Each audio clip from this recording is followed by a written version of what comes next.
Hello and good evening and welcome to IoT North. We have an absolute stellar cast with us tonight for the roundtable. We have Sander, we have Jag, we have Elliot, we have Mr. Gaish, we have John Staveley, of course, and last but not least, the legend that is Evan Unruh. Hello and welcome to the show. Hello. Hello. Hello. Hello. John, thank you very much. It was smashed together within 3 minutes without using AI. It was beautiful. Oh, okay. Right. I thought I'd throw into the seasonal spirit after the bit of snow we've had up north over the weekend, which is all gone now with the rain.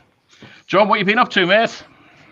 I set myself the challenge of could I make an IoT AI chatbot that could act as a host to IoT North. So I had a quick throw together of some code, and I'll show you what I came up with. And this is hello. Hello, everyone, and welcome to IoT North. My name is Jars. So what you've got there is an Azure speech-to-text service, and it's taking my words and interpreting them, and then bringing some output back. Who is Jars? Jars stands for John as a service. Jars is a great guy. Any rumors he wants to take over the world are merely a misquotation. There you go. So it's got some rule-based understanding, and everything it doesn't understand gets piped through ChatGPT. Do we have a sponsor? We are currently looking for sponsors for the meetup. Please contact us if you would like to sponsor Jars. Okay, so tell us about the next event. The next event is on the 6th of February. It will be on opportunities and proven implementations of IoT in the public sector by Scott Andrews. Sign up as usual on Meetup. There you go. So my little AI assistant is capable of following the same script that we do. But anything it doesn't have rules for, it'll just pipe through to ChatGPT. So I can ask it some out there question like, what does cyber real mean? I'm sorry, but I'm not sure what you mean by cyber real. Neither do I. Can you please provide more context or clarify your question? Is there any news? Today, the design for the ZS watch was finalized, an open source smartwatch running Zephyr RTOS. Yeah, so quite a good announcement. It's open source hardware, open source software. Someone's going to have a watch looks kind of like that, like my Garmin, but it's going to run Zephyr, so you can write apps for it. So quite a bit interesting IoT news there. Open the pod bay doors. I'm sorry, Dave. I'm afraid I can't do that. There was nothing unpredictable about that result. If you've seen Space Odyssey 2001. I don't know that reference still. Wrap up. Please speak to the human if you would like to do a talk in the future. Meanwhile, I will be continuing my quest for world domination. Okay, so it's got some kind of rules-based understanding and ChatGPT, infinite knowledge of the world, and does a pretty good job as an IoT North host. So what do you think, Paul? Do you think I'm out of a job? I think I might be. You created it. I'm just the wave your hand guy, remember? Cool. So that was my that's what I've been up to recently. My fun project for the last month. How long did it take you to smash that together? Probably a couple of hours. The code is trivial to interface with the Azure speech to text service and with ChatGPT. It's like 5 lines of code. You pipe text in and it streams the text out, which you then convert to voice. So it's really trivial to integrate ChatGPT into your applications, and it works on an IoT device as well. I've got a Latte Panda it works on. The thing is, getting sound and pictures from the Latte Panda was quite difficult, so that's why I've just done it on the PC, so you can hear it more clearly. Yeah. Evan, what you been up to with AI? Oh, all sorts. So I suppose as personal pet projects, I'm a bit of a sci-fi audiobook enthusiast. So as I'm fast running out of good material, I've actually built an application which generates audiobooks for me using OpenAI. Currently, it's using playing with a different combination of the OpenAI text-to-speech service and something called 11 Labs, which are all very realistic. It's fantastic. And I'm creating material to send me off to sleep or keep me busy in the car when I'm on long journeys at the moment. So personal pet project, that's what I've been playing with. Excellent. Paul, have you been touching on AI at all? Yeah, progressing along nicely with trying to get AI integrated into Warburtons. Never easy, as we're a very risk-averse business. So it's took huge efforts in terms of stakeholder management. But as a business that has incredibly long service and lots of people being here for many years, getting them to believe future technologies are right for us as a business has been challenging. But we're fast approaching the finish line and we'll be ready very shortly. So that's my news. Have you got ChatGPT on your phone to play with? Yes. So we use ChatGPT and Bing. Lots of presentation writing goes on in there. So we make use of those services for when we are presenting any future stuff that we want to do in warehousing. Stick it into a service and say, give me a presentation on this, and then use the bits that are relevant, and then just keep asking more questions. Tell me more. And then the business thinks we're really good at writing presentations. So are you finding it valuable, or are you finding it sort of still a few glitches that you with it? There's definite value adding, because we're quite a small team, don't have lots of admin time. So using it just to shortcut some of the stuff that we haven't got time for, I think that's the primary use for us.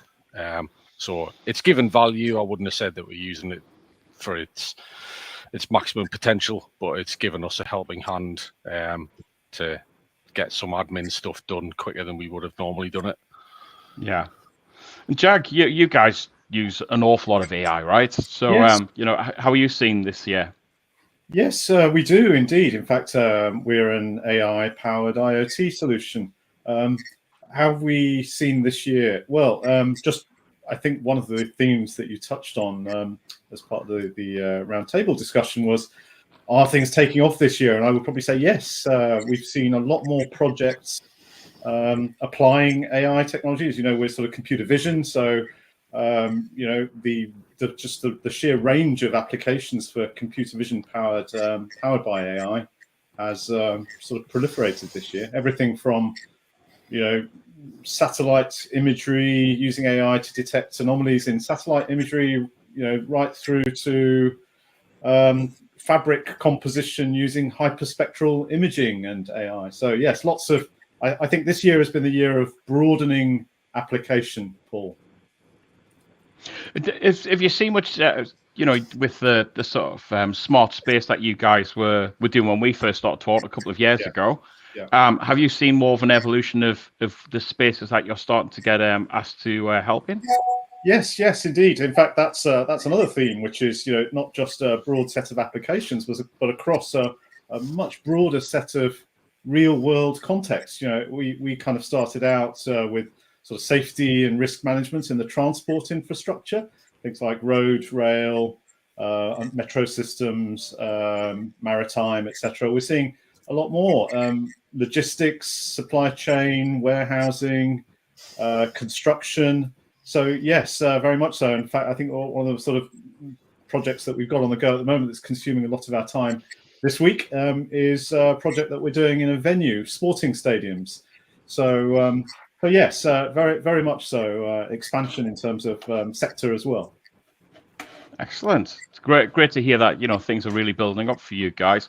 Elliot, with your customers, at TD Synnex and your engagement there, and really been heavily involved in IoT and this big push now, as we're seeing with the AI. Have you seen things this year?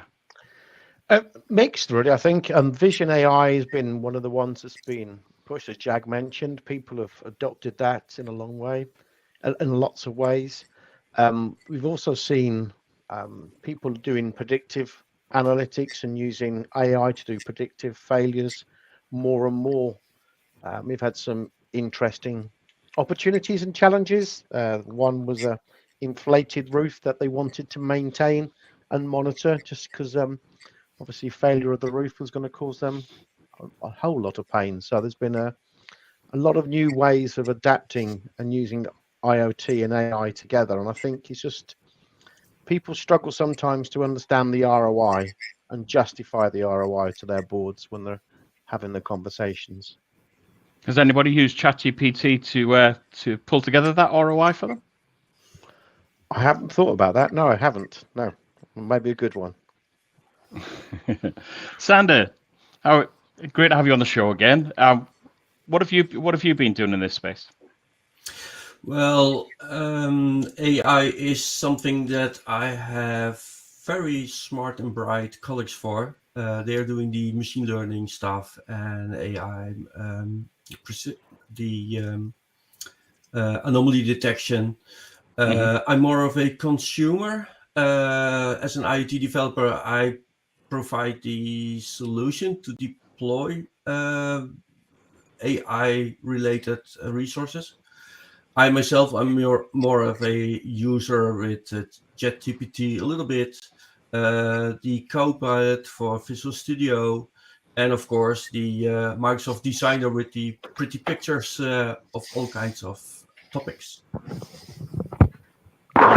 John, have you seen things coming through with the Microsoft offerings? You know, they've really advanced, and even like the the integration into Copilot and such like as well. They're and obviously the announcements in regards to what they've been doing with OpenAI as well. So, from your world, what are you seeing? Well, I think they're putting in 20 billion into OpenAI. They're certainly going AI bonkers. Like one of the use cases they're pushing a lot is the concept of the assistant. So you've got the Power BI assistant, and you say, Power BI, summarize last quarter's sales from this data I'm going to give you, and it'll go, bang, there you go. There's a report based on all of the data that I've seen before. So it's not taking over the world. It's not destroying us. It's just making us more productive and generating a lot of output. So whether that's PowerPoint presentation, Power BI, you name it, they've got they're getting an assistant for it. In my example, Azure OpenAI service, it was trivial to deploy a ChatGPT instance and then get some output from it. So they're really good for it. Evan, do you see this as an opportunity to really accelerate the adoption of IoT? We've spoken about in previous roundtables that we've had about how the forecasted numbers of IoT have fallen short. Do you think with the help of AI and that sort of push and boom for adoption will help? I think possibly. I mean, it's going to require a bit of a rally around from the industry to enable that somewhat. I think one of the powerful things that I've seen, I mean, I've had my head in the open source world of GPT since OpenAI dropped that bombshell last November and had their year's anniversary the other day.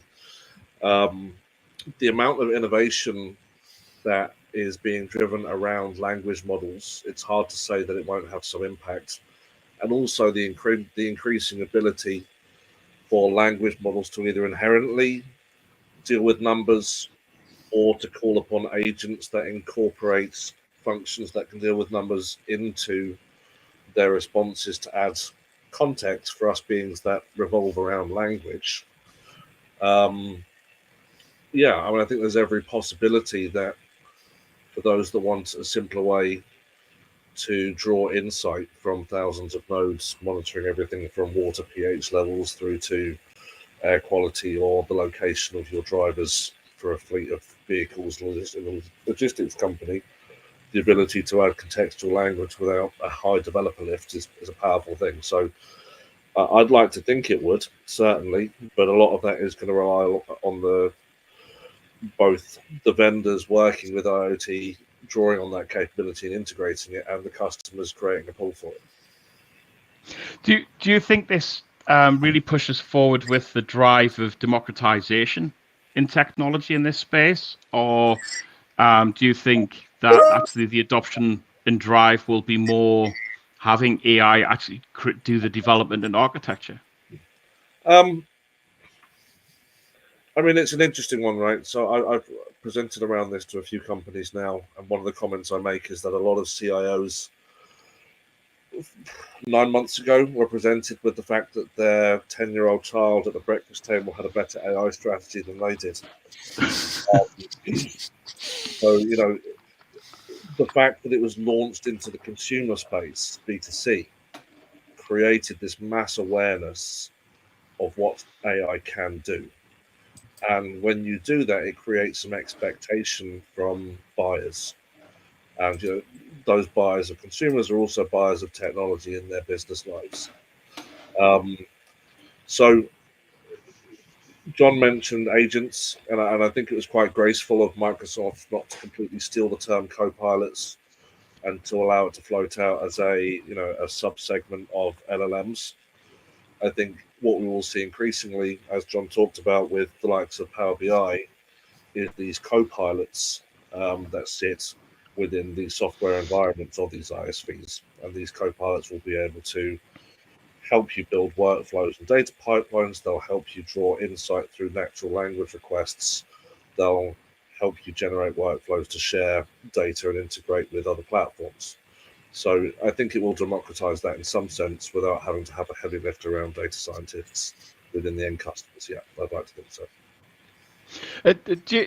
Do you think that it'll get to a point where it'll be able to test for gaps? Like security is always a concern in this space. It's quite often an afterthought. We'll jump into a sort of POC and then we'll start to figure out the security side of things. But do you think that this could help on having that at the forefront of mind? I think it creates a new attack vector in many cases, which is part of the challenge, which has to be thought about. But I think, to John's point, this will aid productivity, and part of aiding that productivity is accelerating certain processes and being able to kind of create run books around certain processes. So, I mean, I think there's a force multiplier from a capability perspective, whatever AI touches, but also the potential to be a big red button that creates mass chaos. So I think absolutely there has the potential there for those that it still requires that the development teams of these ISVs have security in the forefront of their mind to build that in, but it should certainly be there. Yeah. And Paul, as you mentioned about as a business, there's the interest to adopt, but then there's obviously the reservations and hesitations from other areas of the business with that human aspect of it, right? Yeah. So how are you navigating through that? Because this is greenfield, right? Yeah, I think one of the key challenges that Warburtons sees is people data being out there and not being secure. I think that's the biggest concern for us, is having the protection of our employees, so their data is not out in the open world for everybody to go and get. So having real clarity around what you're going to use the data for, and what data you're going to be capturing and managing and storing and all of that, I think it's really key to be really upfront and really be very, very clear on what data is being captured, what data is being stored, how is it being stored, how is it being used. and having that message from level one in the organization right through to the CEO is really important. It's not just about what you want to use IoT or AI for within your business, but it's about how you're going to use it and what levels of applications are you going to use it for. So I think that's been the biggest concern for us as a business, is the people data side of it. I think the other elements of the security has been less of a concern, but for us with 5,000 employees and cameras seeing what they do, that's been the biggest concern for protection of our employees' data. And yep, sure. One of the things that we, as you might expect with all the big companies, a lot of organizations were caught a little off guard with just the pace of, in particular, natural language stuff. I think one of the concerns, one of the educations that's required out there, certainly for the massive companies flocking towards OpenAI type technologies, is yes, you can appear to be a very cutting edge adopter of AI through implementing Microsoft Copilot, through having your own OpenAI powered chatbots for automating these workflows, but all the other fundamentals still apply. You know, you're building on sand if you don't apply proper policy around your data processing, your data management, having that analytics enabled environment, that modern data warehouse, all that kind of stuff. If you want solidarity and security around how you layer these technologies, you need those strong foundations. And I think that's probably one of the key messages we're going to be starting to put out there. Yeah, agree. Elliot, how are your customers approaching things? Right, you work with the resellers in this market who are helping their customers deliver. How are you supporting them in this new world that we're embarking on? We try to do solution aggregation, so we try to understand what the end customer is trying to achieve and what technology and what IoT technology and AI technology can be used to actually give the answer to that problem. Obviously, there's several ways you can get to that sometimes, but it's by being a trusted advisor and giving a few suggestions of how that data can be obtained to get the results that we're looking for. And I say that's how we tend to support our partners with that. You know, it's very rarely that they come to us and say, I have an IoT solution that needs to do this. They come to us and say, we have a problem. The problem is this. How can we get, how can we resolve it, or how can we make things better?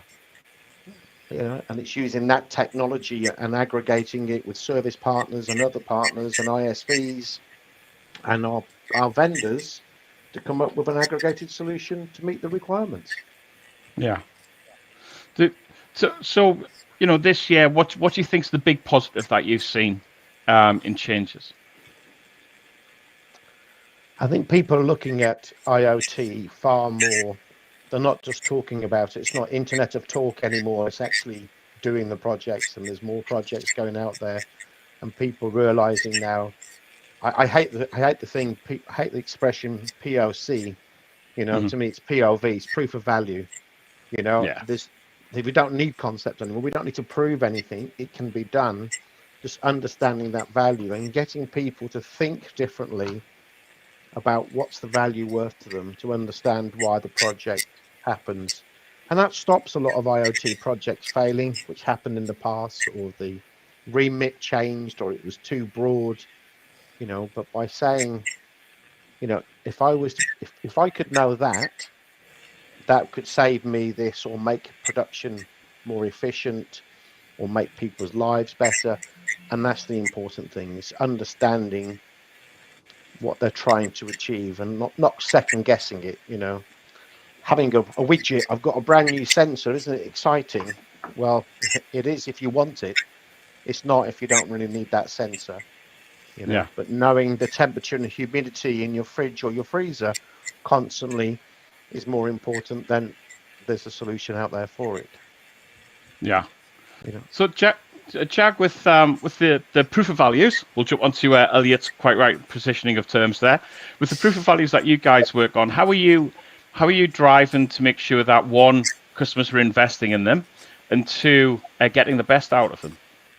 Yeah, no, that's a very good question, and I think I can definitely echo some of the sentiment expressed just then regarding sort of the business case, because that for us is really where we start in most of our project engagements, where we're delivering an AI-powered sensing solution that's engineered as an IoT solution. It's very, the very fact that it's IoT means that we expect it to scale across the customer's context, their use case, whether it be warehouses, construction sites, or whatever. So, from the very beginning, we're seeing, as we're transitioning from customers spending out of their innovation budgets, which are mostly funding proof of concepts, we're now seeing profit and loss P&L owners within business with the budgets to actually buy solutions like this. And with that comes business case. So what we're finding, and certainly a lot more this year than say last year, is that we're helping our clients build those business cases. And it's nothing new. It's not rocket science. It's contributing to something like a positive cash flow kind of thing, like a discounted cash flow exercise, or some form of investment criteria. And that's positive. That's a good sign, because it means that people are buying because they're expecting some sort of value out of it. So I hope that makes sense, Paul. But that's kind of the flavour. That's been the flavour of a lot of our project engagements this year. It's been about sort of from the very outset delivering value as opposed to testing and innovation for the sake of innovation. Yeah. And Sander, when you look at the projects that you've worked on this year, where do you see the positive changes compared to projects that you've worked on last year and getting that scale and growth? Well, it's already said that IoT is becoming more mature. It's not only the pet projects that we see, but actual people who have well thought out about the value and the value proposition that we have to solve for them. Mm-hmm. The chances that we get a project just to do IoT for the sake of IoT, which is it's a no-go. But we don't see that question anymore. It's all about, can you deliver value, and how do you do that? How can you do that with IoT? Yeah. And what do you think? What do you think we need to help it spur on further for 2024 and beyond? From my side, I'm really involved in what Microsoft is doing, the Microsoft Azure IoT solutions. And there are a number of things coming up, like the new MQTT broker, which is a kind of an IoT hub, an IoT gateway, which does plain MQTT. That's a question that we already had for years. And it also solves the device-to-device communication problem. Normally, we should have set up a backend where we receive messages from one device and we route them back to another device. Now you can do device-to-device communication, which is a really nice solution next to the original IoT hub that we have. And from the other side, there's always been a question about high availability on the edge. And with the new IoT operations solution that Microsoft is providing based on Kubernetes and Azure Arc, that promise is there. And it's still not ready. It's still, I believe, in public preview at this moment. But it's something that can solve those questions and those needs. So there's lots of stuff going on in 2022, 24. I was going to say, I've got going backwards, not forward. But so in regards to next year, Paul, and what you're looking to deliver for the business. What are you focusing on? What are you hoping to deliver? The focus for us is, can we have a psychological effect on our people at the lowest level in the organisation to behave more safely? And if we get them to behave more safely, then they're at work more regularly. They're doing the right things. We get more of our products to the customers on time. So really investing in people's safety and making sure that our people are aware that we're moving into this space for their own benefit. And it's about selling us, not just investing in something that's fancy for us as a business, but it's about really selling the idea of how we can protect our employees. So when they come to work, they go home to work, they go home every day. And the more regularly they can come to work and more regularly they go home, the better it is for everybody, certainly as a family business. And then I think once we can show that we can do that, then the possibilities are endless. So then can we manage our inventory through the use of AI vision? Then can we look at productivity through it? And it's about, for us, embedding something that the whole business sees as a positive, which is safety, which is always first for us, and then layering up what can be scaled on top of that. So I think the next year for us is saying, look, we can show you the value of what we've done. Now let's start getting a bit more on top of actually what is the art of the possible. So that's going to be the focus for us over the next year, is show the value and then start talking about what else can be offered. I think that's a really interesting approach, right? Because you're actually, if you break it down there, you're driving it from a culture way and a more personable approach, and then getting that confidence with the workforce on what the technology does and doesn't do. Because for example, with AI, it does what its models are trained to do, like there's this assumption that, I think I've mentioned before, I used to do a presentation terribly a few years ago for a certain company I used to work for, and I would start off with the Terminator music, with the video from the Terminator when he goes for your bike, your boots, because it literally looks like what we see on screen with the object detection and segmentation and stuff. But it needs to be trained on what that is. There is technology out there, and I can see Jack nodding, in regards to some of the advancements that OpenAI's done, that you can start to use text to start to do that object detection and building up. But when it comes down to model customization and such like, then there is that human in the loop. And I think that's the thing here about responsible AI and how we create that. And I think, driving that really sensible approach that you and the team are doing in that human engagement and building up the confidence, and then bringing them into being part of this experience. I think for us it's really important because we can see the value in it.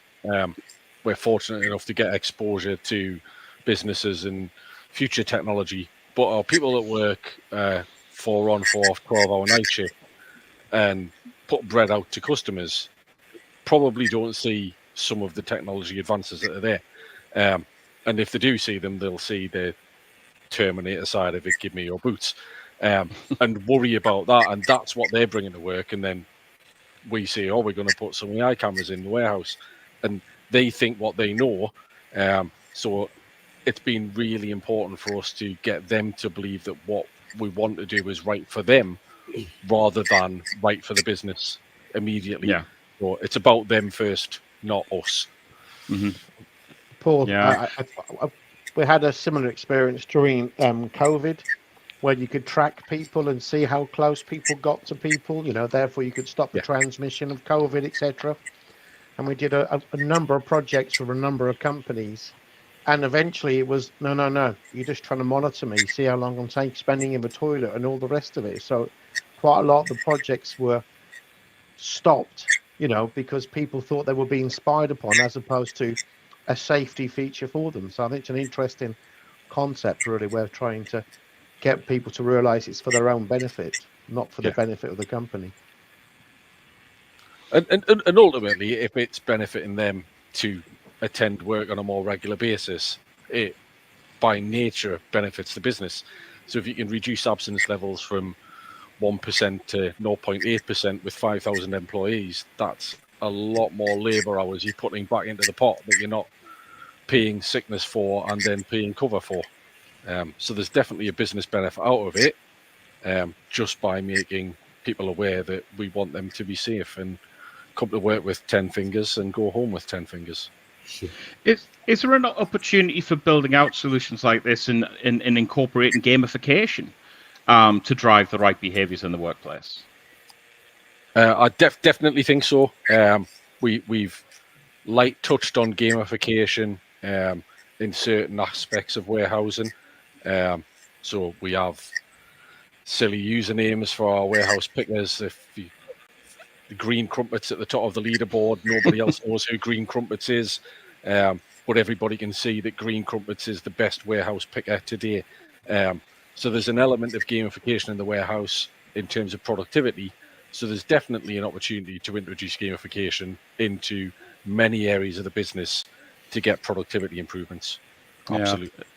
And I mean, with that game, sorry, go on. Now. You need to be careful. You end up with an AR Pac-Man chasing them to the next bin. But there's the gamification side of things as well in regards to reward and recognition beyond the name on a board. That helping ensure that the business is delivering on their OKRs. And having that visual thing and driving that motivation and enthusiasm in the workplace, right? Especially in the sort of the industrial workspace, there is a worker shortage. Every time I go to a Northeast Automotive Alliance event, you'll hear about how many thousands of jobs are available in automotive manufacturing in the region alone, and it's in the thousands every month. And it's because they've got that aging workforce, and that they'll actually get seasonal staff coming in where they'll come in before the summer because they want to go on holiday in the summer, so they want that extra money, or they'll come in before Christmas and over Christmas because they want that money, and then they'll up. So by having that opportunity with the gamification side of things, maybe you'll be able to retain them because it's not as hard as they assumed, or it's a bit more enjoyable. It's a little bit more competitive than they thought as well, right? And it's that evolution of the workspace environment. Jack, what's your thoughts on this space? Yeah, I think so. I mean, it's funny, the gamification thing. I mean, we often think it might be a bit outlandish in safety related cases, for example, but in actual fact, I think you're right. I think if you translate what you're measuring or what you're sensing in an IoT or AI-powered IoT environment into a measure, then that measure can be used to improve. Because, a really good example of that would be a really complex sort of logistics environment or a construction site with lots of subcontractors. One can generate a safety score. It's almost like, how compliant are groups of subcontractors or teams to the health and safety rules. And so that safety score can then help improve the culture because you get sort of almost like a natural competitive spirit between teams and so on. So this is a subtle form of gamification going on, but in the name of improving safety culture. So I think we're very supportive of that. And it does mean that what we generate in terms of data has to be real time, has to be surfaced in a quick and easy way. Yeah. So, Elliot, what do you think is needed to help really scale things out? What are your partners and customers looking for to really push forward? I think it's very difficult being a distributor sometimes to actually say how to go forward, but what we've been doing is putting presentations together for verticals for our partners to have ideas to then go and discuss with their end customers. Because, when you look at IoT and AI, it's this big and then a bit more again, so, and what we do is what we find is by doing these sort of presentations for smart stadiums or, the police force, etc., it's a starting point for people to have a conversation. and they start to learn what is out there and what is possible and what's available today. So it's not the art of the possible, it is possible and it's there, but it's a very good point to have a starting point, you know, as opposed to sitting down with someone and going, well, we can do anything you want. Yeah. You know, that meeting goes nowhere. Yeah, it's like what it's kind of what I'm seeing the opportunity here of when you have vertical solutions available as a package rather than as Elliot was giving some idea. Sorry, we got a little bit of a pause there from Elliot. I was just saying, I think that's where I was sort of leading to in regards to that democratization and actually having more of a solution that's taken to customers as a blueprint, rather than starting from scratch and we can build things together because we've got the building bricks. Actually, the bricks are already put together for the majority of the problem statement, and then it's the egress and ingress to get the data to and from it needs to. Yeah, it's almost like a recipe for bread. You know, you got the recipe. I don't know, Warburtons thing, but Pardon the pun. But then, pardon the pun. You know, but someone wants white bread, that's fine. But then someone wants wholemeal, or someone wants a rye loaf and stuff and things. The basic principle is there. You just change the ingredients or the different aspects of it to give the solution what people are looking for. You know, I think that's the ways that I go to market and try and get our partners to go to the market with. You know, it's not the answer. It's a starting point, but it's a fixed one. I mean, Paul, one of the things you asked earlier was, you know, what do you think will help grow things? And I think one of the shifts that I'd like to see personally is the ratio of services cost versus cost of the actual software and hardware products come down more to be more of a self-service type solution. Because I think as a working for a distributor, when we evaluate a product, a lot of the time we look at it and go, okay, if the cost of the product is 100 grand and the cost of the services is 100 grand, do you really have a product or do you have a toolkit to deliver professional services, right? Mm-hmm. I'd like to see more product where the ingredients to implement these use cases for vertical solutions are configuration options, not 10 grand a feature, professional services on site time. Yeah. You know, that's a big thing for me. Yeah. I think it's kind of like, I think it's kind of what I'm hearing on a number of commercial models that are starting to build up and come to that. I think it's being recognized those servicing costs are actually what's holding things back, because when you start to do the numbers and the math, it just becomes unaffordable, especially as it starts to scale as well. Yeah. But the POC graveyard that everyone's referred to is that out of control services cost with uncertainty of an outcome, right? I believe I trademarked that term, by the way. I think you might have done. But now we have certainty of outcome for so many use cases, and the variables are known. I think these building blocks should be a lot more modular than having to be designed and developed for each customer. Yeah, John, from an engineering perspective, what's your thoughts on that? Well, back to your point on what we can expect for it. I work for two businesses, and they're like 100,000% we need AI in the system, because people who have AI get funded, and they're both startups. They haven't got a clue how to apply it in their process or their system. So we had one idea where we could feed their business domain to their domain knowledge into ChatGPT, so they could have like a chat agent that you could ask questions to. So domain specific questions related to their spheres, and then it would reply back. But then they've got this other chat program over here, and it doesn't integrate with that. So there's kind of like this engineering problem that needs to be solved before we can derive any value from it. On a pricing perspective, I understand that the large language models at the moment are being offered at a substantial loss by their vendors to try and get people to take them up. I think for every £10 that Microsoft make, they're probably losing about £80. I've heard from somebody. Mm-hmm. So the question is, our price is going to go up steeply once they're embedded in the market. Do you think the price, Sander, do you think the prices will go up, or do you think the model will change? The price of the models, the large language models, that's a tricky question. I have the idea that yes, they are currently offered with a loss. So there are some changes. What I've seen is that they are going for a slimmed version, a turbo version of the original model, so that can make it much cheaper to run at scale with almost no loss of functionality. So I think that for the coming years, the prices will stay the same. The price of usage will drop, and more people will use it. But it's not something that I can foresee in the near future how that will be developed.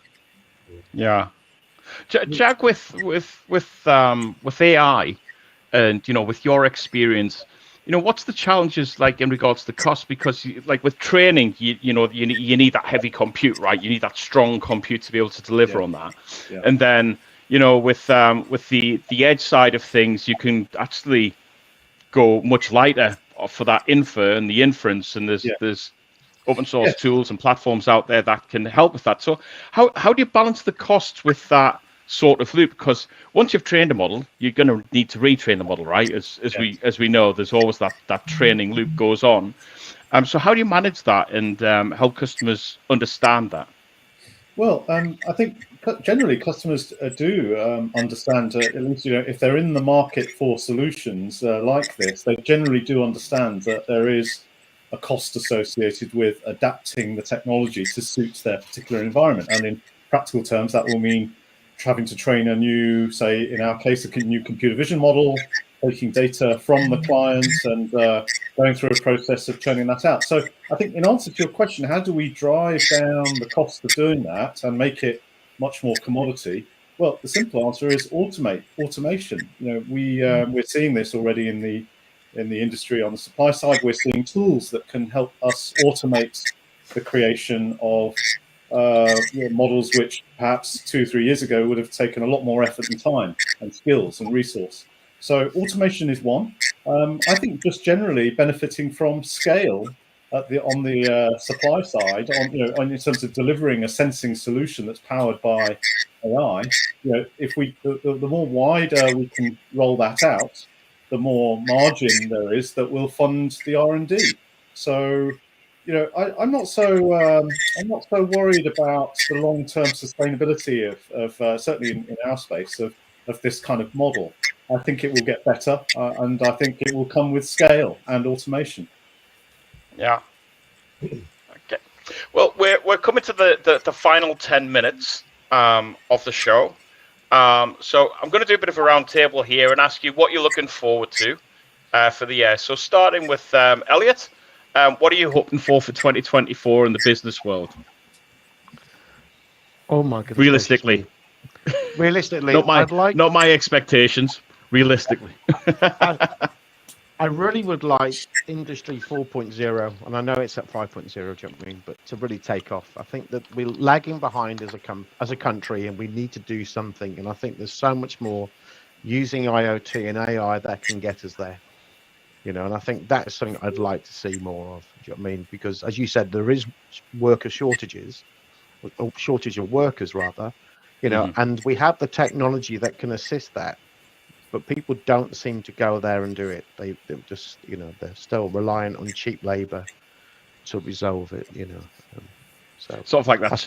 It's like short-minded approach rather than looking at the long-term approach, right? You look at Germany, you look at what happens in Germany and the automation they're using, etc. And you're thinking, yes, their productivity's up, but they're not employing more people. They're just being smarter with it and using technology to get there. And I think we could do that a lot more in the UK as a whole. And I think that'd be really good. Do you think the recent government announcements with the tax breaks that have been given for technology adoption and the tax returns on that. And, that I think I've calculated of all the AI funds, well over 100 million in the industrial space, as well as I think there's 150 million in the health and life sciences space. There's fairly large sums of funds being made available there. Do you think that will help? I'm really pleased the government's done it, and I really do hope it helps. Do you know what I mean? But I think it's a positive step to drive people there and to drive people down that route to make the investments. So we live in hope. Yeah. And Paul's a living example of of companies that can do some of that and do positives with it. And the fact that Paul said the first thing they're looking at is worker safety. It wasn't to increase profits. I think that's just shows complete maturity of a business. I mean, sorry, Yeah. Paul, I mean, it really does show maturity of a business and to use technology for the right reasons. I think that's what we need to try and encourage. People talk about bias and AI bias and stuff, and copyrights, etc. Well, use your own data. You don't have a copyright if you use your own data. It's not a problem. Yeah. It's not rocket science. I know we said that, but yeah, I think so. I think it's really exciting, but people just need to focus on it. And Jag mentioned it, John mentioned, we want to do something in AI, and then it stops, because they haven't thought the next part of it, just because it's trendy, Yeah, exactly. And we saw that, right, with the bit of an IoT boom a few years ago with the Raspberry Pi launch, right? And like the cost of IoT dramatically dropping because you had what was created as an education device, let's be honest, all of a sudden was being put in all sorts of wonderful places. But then it was like, oh, yeah, I'm collecting the data, I'm doing something with it. And then they were kind of forgotten that they were sat in the corner. And that this sort of next push for the scale. It's also Raspberry Pi was also a false positive, if you don't. Do you know what I mean? Yeah. Because that's not a production model, Exactly. So then take this Raspberry Pi you built and then make it into a, industrial IP67 sensor.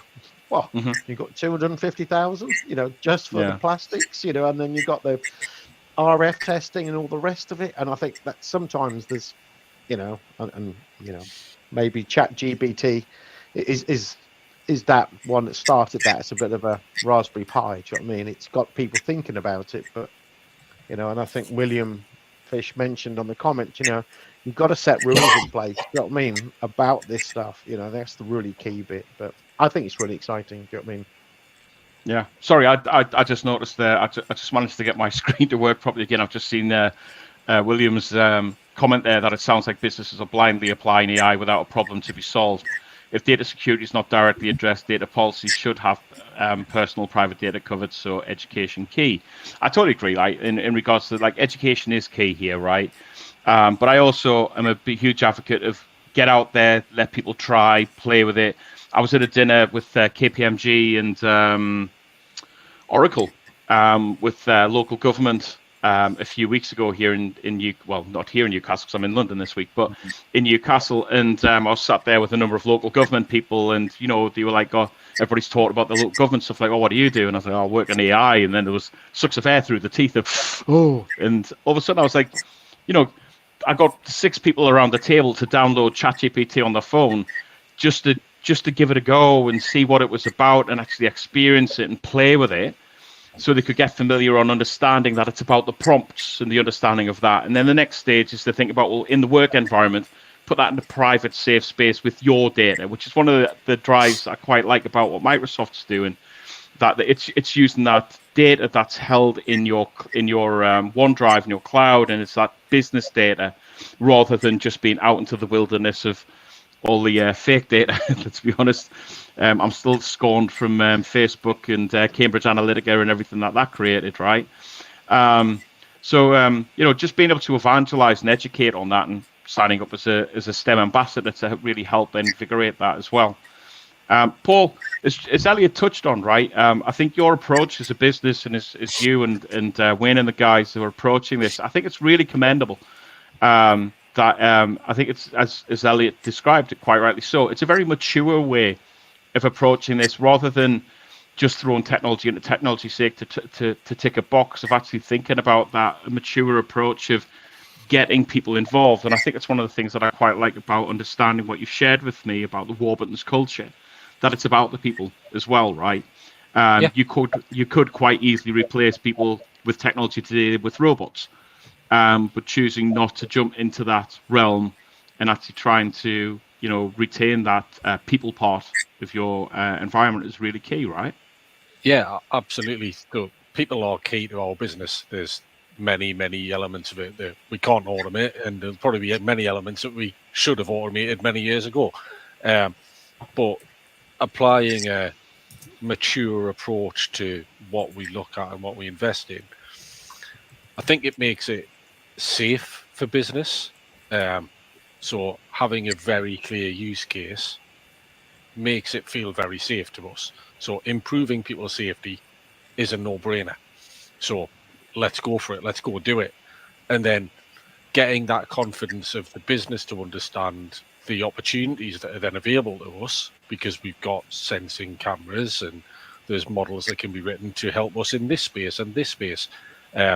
So starting very simply and very easily, and then getting the business to see the value will certainly enable us to deploy more technology into the warehouses, more technology into the bakeries and into trucks and wherever else the doors can open up into. I think the possibilities are endless, but having a very clear user case that is at the heart of your business, it definitely feels like the place to start for any industry. Yeah, I totally agree. And it's a shame you're not joining us tomorrow at the event with Elliot and Evan, because I think your insights would be really great to share. So look forward to organising another event early next year with you attending there. Not Evan, as disappointed as I am for not being there. Yeah, it's all right. I'll still give you a free webcam. Evan, what's your hopes for next year? I think this year, AI has always been an exciting area, but I think what we've seen this year is both an arms race and a gold rush around the language side of things. Yeah, which has been innovation that has far outpaced any kind of stable dimensions for businesses to really hang their coats on around what's the regulatory landscape, how do we address security, how do I impact skills gaps I create through displacing jobs and needing to move people into higher value spaces, all of these things. And whether that happens this year, I'd like to think that by the end of the year coming, there is some solid policy and regulation that companies understand and government guidance to help companies understand how to adapt and funding to help bridge some of the skills gaps this creates through legislation. So I think that will really help us get into a run rate past the buzz and into that whole plateau of productivity that Guy will talk about. That's what I'm hoping that we'll start to see towards the end of next year. Yeah, excellent. Jag? Yes, I think it's a subject that was touched on earlier. What we'd like to see accelerate next year is step changes in the way in which data protection and ethics is handled within organizations. I think we're seeing it already today. The ethics of AI, it's in the public discourse. We're all experimenting and shocked by what can be done. And yes, these things are dangerous, but every project that we engage with clients in usually involves a data protection and ethics board step. We'd like to see that templated and much quicker, so that we can, get things done quicker, reduce our sales cycles, and so on and so forth. So that's what I'd like to see more of next year. I did put that in ChatGPT a couple of weeks ago when I came across that on another instance, and it did construct something, a guideline quite well, actually. I'll give it a go. Sander, what are you excited for next year? Well, I hope with the offerings of AI that we are finally able to fill in that promise of predictive maintenance or even prescriptive maintenance, that we can capture the knowledge of the senior workers and automate it in a business rule engine together with AI, and that we can empower the junior developers or the junior workers and the media workers with that knowledge of the seniors, and then we can fill that gap with people who choose for another job or will go to retire, Yeah, that's something that I hope to see finally in 2024. Excellent. And John, what's your hopes and prayers? Very briefly, I think the hype cycle of large language models has been particularly enormous, like this tsunami coming towards you. In 2024, I would like to see a little bit of sense and reasoning applied to it. A bit of people sitting down and going, okay, what can these actually do for us? So we're not going to get an army of automated warriors stampeding over the earth, destroying us all. Everyone's going to be out of jobs. All of this nonsense. They're still writing articles about this stuff in the press. Bit of sense. What can this really do for us and deliver value for?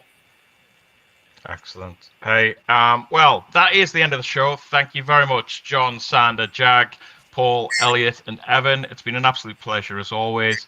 We're going to be taking a break, John and I, over the Christmas. We'll be back in February. John, who's it we've got in February?